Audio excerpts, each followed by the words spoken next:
In 2014, the people of Flint, Michigan turned on their faucets, and something did not feel quite right. The water was brown and nasty, smelled like metal, and within months, people were getting sick. I chose the Flint water crisis for my SDG and for the sustainability project because it is a powerful example of what happens when clean water and sanitation are being ignored by the government. This is about people, power, and justice. As someone who has taken anthropology classes frequently in college, I understand how this kind of failure affects not just health, but culture, identity, and community trust. This water crisis began when Flint's water supply was switched from the main water source to the Flint River. It went from Lake Huron to lead water, just to save some kind of money. But the river water was not treated properly when switched, and lead leached from the old pipes that had been there for years into homes, schools, and daycares in the community. This happened because budget cuts. The water was not treated properly when changed, and they did this to save some type of penny. Neglect of infrastructure in low-income Black communities, and lack of transparency and government mistrust. This was not a mistake. The effects of lead poisoning are crazy. Lead poisoning, especially in young children, can cause developmental delays. This caused the community to lose trust in the government, in doctors, and in science. This also caused some cultural trauma and displacement. Flint became a symbol of what can happen anywhere when sustainability is not applied safely and fairly. Many countries, including the US, are still facing water insecurity due to aging infrastructure and political inequality. Anthropology helps us see a view in which goes beyond the statistics. It helps us ask ourselves, how did this affect the people who live in the community? How did it affect their trust? And how did they organize themselves to help each other? How did it shape the way culture and community respond? From an applied perspective, we don't study people. You work with them, you go into the communities, and you view life how they see it. In Flint, communities like Flint Rising began grassroots moments. Local residents turned into scientists and tried to figure out what was happening. Parents became activists. Young people began documenting. And this is what we call anthropology. Based on the research that I did, I came up with 3 solutions that could be manageable, achievable, and could help out the community. The first one being full lead replacement. Full lead pipe replacement.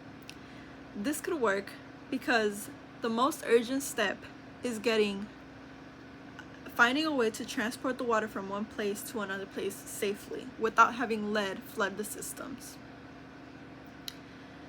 This urgent step is removing all lead service lines. In Flint, over 30,000 lead pipes are being replaced thanks to state and federal funding. This works because, according to the EPA, eliminating the source of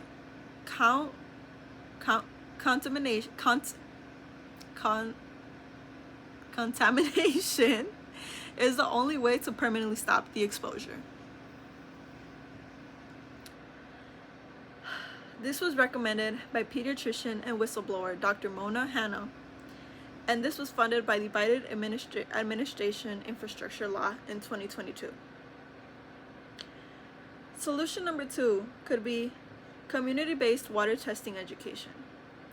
Flint residents began testing the water in their homes, i.e., them becoming their own scientists.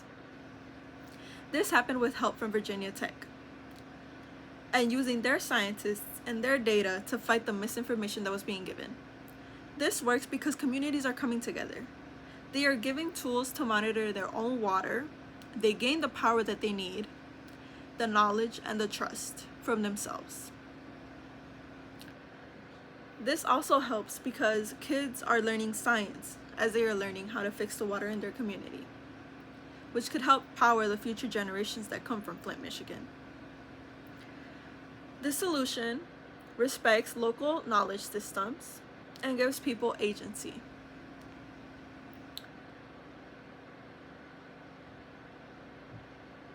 The third solution will be cultural repair through trust.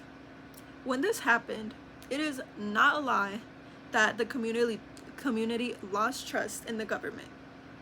They were not informed that the water was contaminated. They were told this water was safe to drink.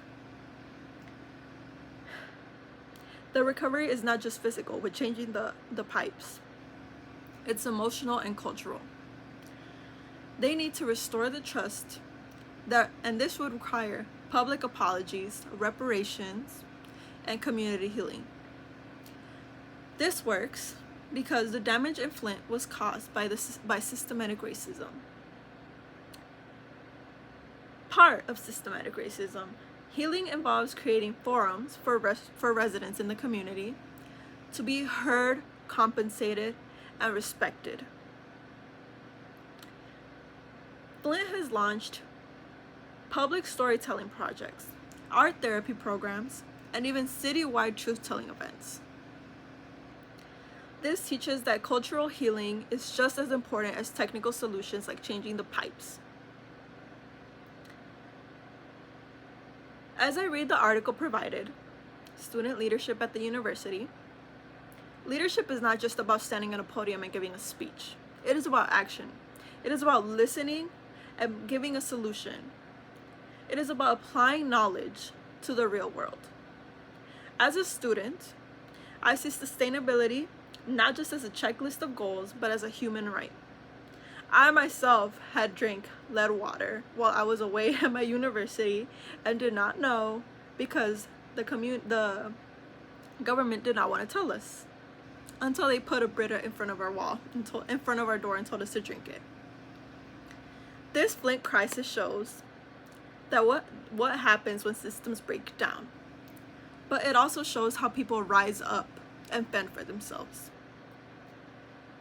Through anthropology, we don't just ask ourselves why, we ask ourselves how we can do better, how we can provide these people solutions, and that is what leadership is about.